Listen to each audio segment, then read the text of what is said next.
और आप देख सकते हैं बहुत ही बुरे तरीके से बेटे की मौत हो गई और मां का हाल आप देख सकते हैं कि क्या है। और कार्रवाई के नाम पर अभी तक कुछ भी हासिल नहीं हुआ है। उसको पुलिस वाले को, जब पुलिस वाला हमारे साथ नहीं काम करा, एंजॉय नहीं करा, तो हम पुलिस वाले के साथ वैसे ही करेंगे जैसे हमारे बंद साथ हुआ है। नमस्कार, मैं हूं आकर्षण उपल और इस समय आप ये सीधी तस्वीरें देख रहे हैं करनाल के कलंदरी गेट से, जहां पर आप देख सकते हैं कि 2 दिन पहले 2 भाइयों को बुरे तरीके से पीटा गया था। उसमें से एक भाई की मौत हो चुकी है और पुलिस पर कार्रवाई का आरोप ना लगाते हुए पूरे का पूरा जो परिवार है रोड के ऊपर रखकर अपने बेटे की, अपने भाई की लाश को रोड पर रखकर जाम लगाने की तैयारी में है, ताकि कम से कम परिवार को इंसाफ मिल सके। आप सभी लोगों से अपील, जो भी लोग इस वीडियो को, इस खबर को देख रहे हैं, इसे साथ के साथ शेयर जरूर करें। ये सीधी तस्वीरें इस समय करनाल से आप देख रहे हैं, जहां पर होली के दिन 2 भाइयों को कुछ युवकों ने बुरे तरीके से पीटा। पहले मामला लड़ाई झगड़े का था, लेकिन किस तरह से बहुत ज़्यादा पिटाई के बाद एक भाई की मौत हो जाती है और अब रोड को जाम करने की तैयारी परिवार ने की है, ताकि कम से कम आरोपियों की गिरफ्तारी हो सके। आप सभी लोगों से अपील, जो भी लोग इस वीडियो को, इस खबर को देख रहे हैं, इसे साथ के साथ शेयर जरूर करें। बहुत बड़ा मामला करनाल का, सीएम सिटी करनाल में किस तरह से न्याय के लिए अपने बेटे के शव को रखने को मजबूर हो चुका है परिवार। आप सभी से अपील, इस वीडियो को देखें भी, इसे शेयर भी करें। सीधी तस्वीरें इस समय करनाल से आप देख रहे हैं, जहां पर एक बड़ा मामला सामने आया है। 2 भाइयों की बुरी तरीके से पिटाई की जाती है और उसमें से जो एक भाई है किस तरह से मौत हो जाती है उसकी, लेकिन कार्रवाई के नाम पर परिवार का आरोप है कि अभी तक कुछ भी नहीं किया गया और सड़क पर शव को रखकर जाम लगाने की जो तैयारी है वो की गई है। आप सभी से अपील, जो भी लोग इस वीडियो को, इस खबर को देख रहे हैं, इसे साथ के साथ शेयर जरूर करें। ये सीधी तस्वीरें इस समय करनाल से आप देख रहे हैं, जहां पर एक बड़ा मामला सामने आया है। कोई नहीं। और आप देख सकते हैं कि किस तरह से परिवार जाम यहां पर लगाता हुआ नजर आ रहा है, ताकि कम से कम न्याय मिल सके। अब मौत के बाद भी अगर आरोपियों की गिरफ्तारी नहीं होगी तो क्या इस तरह से इंसाफ मांगा जाएगा। सीएम सिटी करनाल में आप मां को देख सकते हैं किस तरह से रो रो कर पागल हो चुकी हैं कि मेरा बेटा मेरी आंखों के सामने चला गया, और किस तरह से दिहाड़ी मजदूरी करने वाले बेटे को आप देख सकते हैं कि इस समय मौत हो चुकी है उसकी। आप सभी से अपील, इस वीडियो को देखें भी, इसे शेयर भी करें। आप सभी से अपील, इस वीडियो को देखें भी, इसे शेयर भी करें। ये सीधी तस्वीरें इस समय करनाल से आप देख रहे हैं, जहां पर एक बड़ा मामला फिलहाल सामने आया है। 2 दिन पहले किस तरह से 2 युवकों को, 2 भाइयों को कितने बुरे तरीके से मारा गया कि एक भाई की जान चली गई। और आप देख सकते हैं कि मां की आंखों के सामने किस तरह से एक भाई को अपनी जान देनी पड़ी। और आप देख सकते हैं बहुत ही बुरे तरीके से बेटे की मौत हो गई और मां का हाल आप देख सकते हैं कि क्या है। और कार्रवाई के नाम पर अभी तक कुछ भी हासिल नहीं हुआ है। बिहार मूल के ये लोग रहने वाले हैं और किस तरीके से गरीब आदमी किस तरह से न्याय के लिए भटकता रहता है, ये आपके सामने है। बेटे की लाश सामने पड़ी हुई है और मां देखिए किस तरह से रो रो कर पागल हो चुकी है कि किस तरह से दोनों बच्चों को मारा गया। मूल रूप से बिहार के रहने वाले ये लोग हैं, गरीब परिवार है, लेकिन किस तरह से सीएम सिटी करनाल में नियम कायदे कानून की धज्जियां उड़ती हुई दिख रही है। लगातार इस तरह के मामले सामने आ रहे हैं।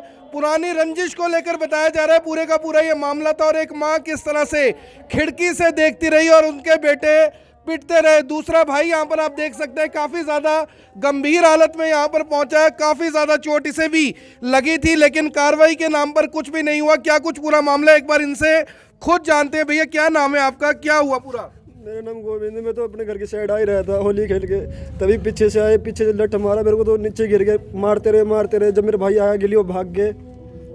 उधर भाई गया, उधर भाई को पता नहीं क्या करा उन्होंने, नहीं करा मेरे को पता नहीं चला। मैं हॉस्पिटल चला गया था, फिर पता लगा ऐसी बात है। भाई के सर में पता नहीं क्या मारा, नहीं मारा, भारी चीज़ उसको पता नहीं क्या हुआ ब्लॉक।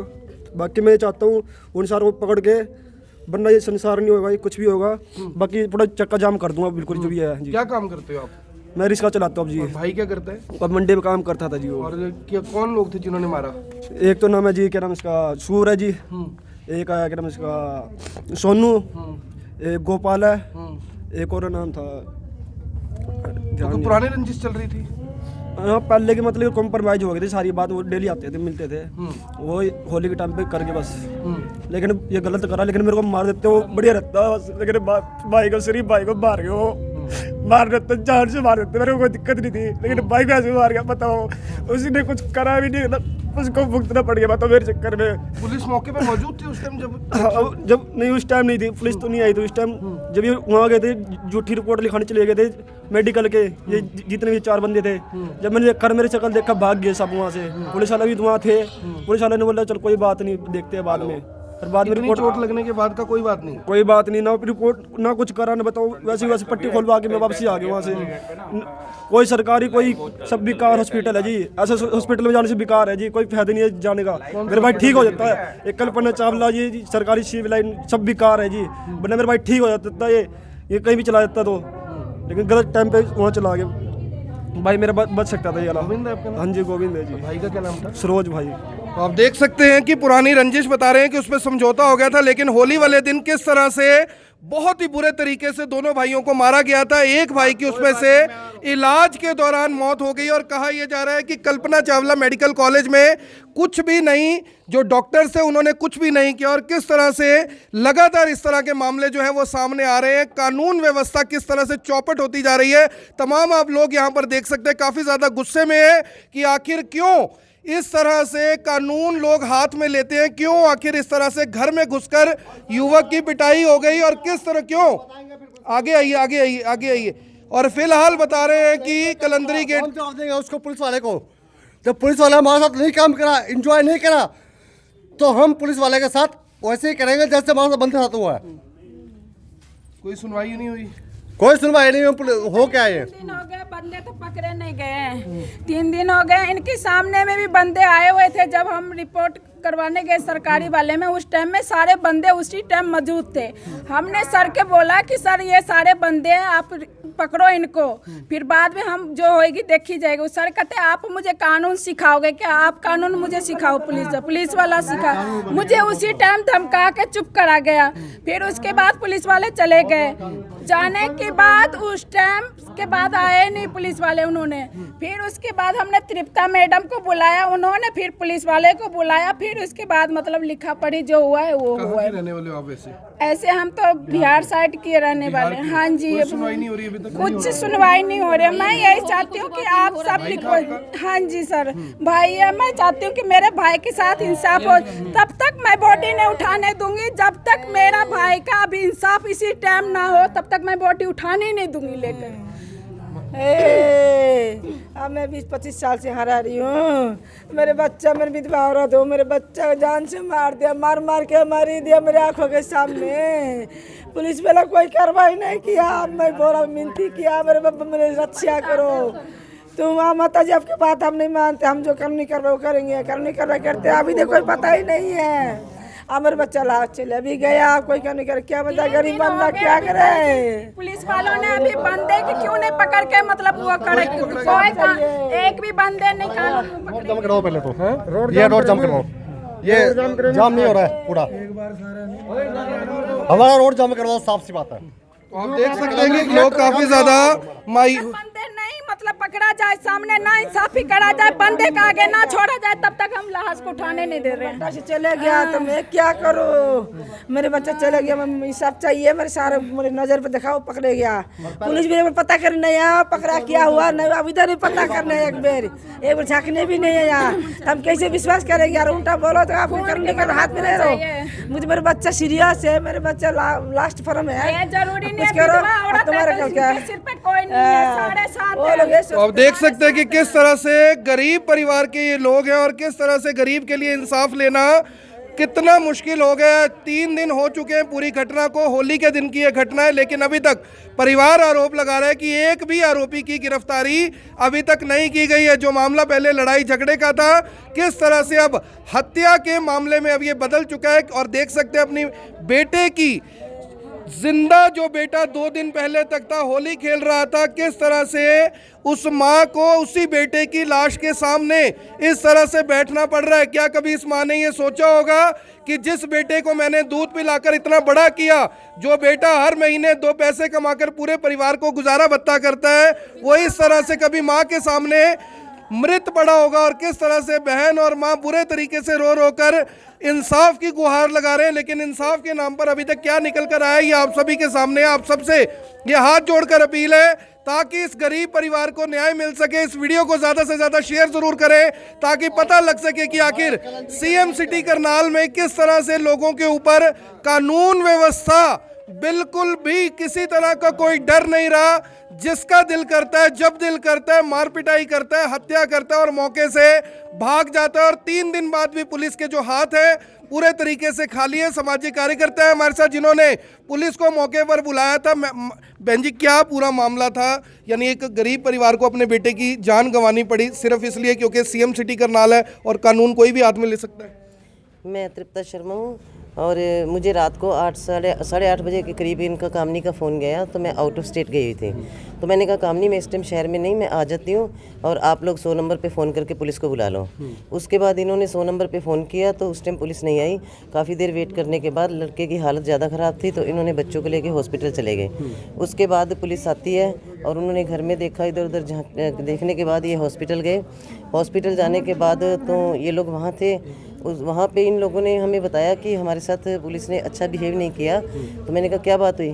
तो कहते हैं वो जो गुंडे मारने वाले थे वो भी वहीं थे, हॉस्पिटल गए।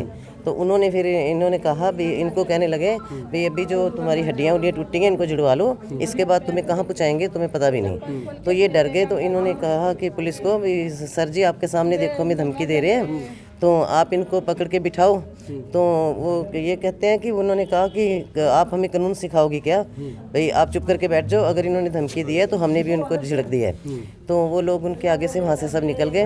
तो जबकि मामला गंभीर था, पता था भी कुछ भी हो सकता है। मामला गंभीर था, उनके सामने पता है कि एक बंदा तो बिल्कुल ही डेड पोजीशन में है और दूसरे को थोड़ा होश है, एक को तो होश थी नहीं। तो वहाँ पे किसी बंदे को नहीं रोका गया। तो ये लोग कहते रहे और इनको बल्कि ये इन्होंने मुझे बताया कि पुलिस ने हमें ही धमका दिया भाई तुम हमें कानून सिखाओगी। गरीब थे, इनकी गलती है कि गरीब है ये लोग? गरीब है बेचारे, इनकी गलती है कि ये गरीब हैं बेचारे। और दूसरा लोग ये भी वाच कर रहे हैं इनके पीछे किसका हाथ है, कौन क्या करा रहा है, मुझे इस बात का नहीं पता। बट कि वो शायद इनको वाच करे भी इनकी कोई हेल्प होती है कि नहीं होती।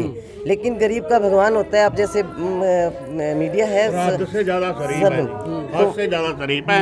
ये भी नहीं हो किसी के साथ ये धक्का मुक्की कर रहे हैं क्योंकि इनके घर के कोई आ नहीं रहा, नहीं कुछ सुन नहीं रहे। हमने भी फ़ोन करे यहाँ कोई नहीं आ रहा, ना कोई 100 नंबर से फ़ोन उठा रहा है। ये मैडम तो बेचारी ये तो यहाँ भी है, वहाँ भी पहुँचते हैं, गरीबों की हेल्प करते हैं। पर आगे कोई सुनने वाला भी हो। यहाँ गारा के करनाल और यहाँ पे ये हालात ये आप देख ही रहे हो। ये कहा गारा के पीटा हुआ जी, गारा के मार दिया, पीटा हुआ। इससे ज़्यादा हालात और क्या होंगे जी? कोई कल हमने भी यहाँ पुलिस वाले को फ़ोन करा, किसी ने फ़ोन नहीं उठाया। सिटी थाने के फ़ोन बंद है और इससे ज़्यादा क्या होएगा जी? तो मैं यहाँ पे रात को 12:30-1 बजे के करीब पहुँच गई। मैं सीधी हॉस्पिटल गई। कल्पना चावला में भी इनके साथ कोई अच्छा बिहेव नहीं हुआ। वहाँ पे देखो एक इतना बड़ा हॉस्पिटल है और इतना ब्लीडिंग, उस बंदे को सिर में खून आ रहा है। कम से कम इतना तो डॉक्टर कर सकते हैं कि उस खून को तो बंद कर दें। बट कि कोई टांके टूंके थोड़े बहुत लगाए होंगे। तो इनको एक ML काट के दी।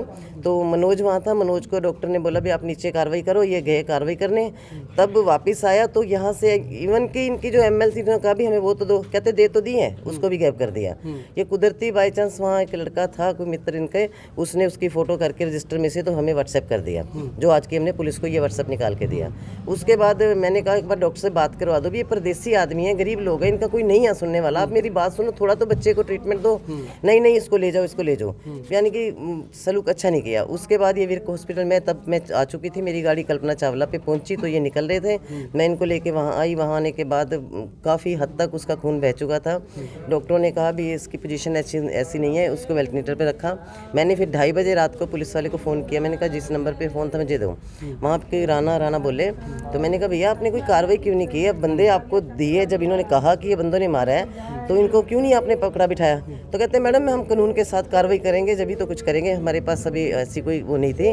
तो मैंने कहा इससे बड़ी क्या कार्रवाई होती है? एक बंदा मर रहा है, मृत्युशैया पे पड़ा है और वो कहने वाला कह रहा है इसने मार दिया है, तो मरी गया। तो ये देखिए कानून व्यवस्था किस तरह से चौपट होती जा रही है, चाहे बात करनाल की हो या पूरे हरियाणा की हो। 2014 में जब नई बीजेपी की सरकार बनी थी तो कहा गया था कि पंक्ति में खड़े हुए आखिरी व्यक्ति को भी हम न्याय देंगे। क्या ये पंक्ति में खड़े हुए आखिरी व्यक्ति नहीं है जो रोजाना रिक्शा चलाकर दिहाड़ी मजदूरी कर कर अपना गुजारा भत्ता करते हैं? किस तरह से उनके घर में घुसकर मां के सामने उनके दोनों बेटों को पीटा जाता है, तमाम लोग इस बात के गवाह हैं। और लेकिन बावजूद इसके जो हत्यारे हैं वो किस तरह से खुलेआम घूम रहे हैं। पुलिस के ऊपर फिर से एक बार सवाल उठ रहे हैं कि आखिर पुलिस इस तरह के मामलों में कार्रवाई करने से क्यों बचती है? क्या हत्या जैसा जुर्म अब इतना छोटा हो चुका है कि कोई भी आदमी, कोई भी इंसान उसे अपने हाथ में ले सकता है? कोई भी इंसान किसी की जान ले सकता है, किसी का बेटा, किसी का पिता उससे छीन सकता है? ये अपने आप में बड़ा सवाल जरूर है। आप सभी से ये हाथ जोड़कर अपील जरूर है कि जो भी लोग इस वीडियो को देख रहे हैं, ताकि इस मां को, इस मरने वाले बेटे को न्याय मिल सके, इंसाफ मिल सके, इस वीडियो को इसलिए शेयर जरूर कीजिए क्योंकि सोशल मीडिया में दोस्तों बहुत ताकत है। जिस तरह से सरकार के पास हर खबर जाती है, जाहिर तौर पर यह खबर भी जाएगी और आपके एक शेयर से, आपके इस शेयर से कहीं ना कहीं जो आरोपी हैं उनको पकड़ने में दबाव जरूर एक बार बनेगा। सवाल यहां पर यह है कि क्या अगर यही लोग किसी बड़े घराने के होते, क्या ये लोग जिनका बेटा इस समय इस दुनिया में नहीं है, अगर इनके पास इलाज के लिए पैसा होता, क्या ये लोग किसी बड़े राजनीतिक परिवार से होते या इनके पीछे किसी बड़े रसूखदार व्यक्ति का हाथ होता, तो क्या इस तरह से इतने दिन बाद भी इन्हें न्याय के लिए इसी तरह भटकना पड़ता? आपने पूरी दास्तान सुन ली। तमाम जो लोग हैं वो यहाँ पर मौजूद है और सीधे तौर पर कह रहे हैं कि जब तक आरोपियों की गिरफ्तारी नहीं होगी तब तक हम बॉडी को यहाँ से नहीं उठाएंगे और बाकायदा कलंदरी गेट में रखकर जाम लगाने की बात की जा रही है। आप सभी से अपील, इस वीडियो को देखे भी, इसे शेयर भी करें। आप देख रहे हैं इवेंट 24। मैं हूं आकर्षण उपल, सीएम सिटी करनाल के कलंदरी गेट से आप सभी के साथ लाइव। धन्यवाद।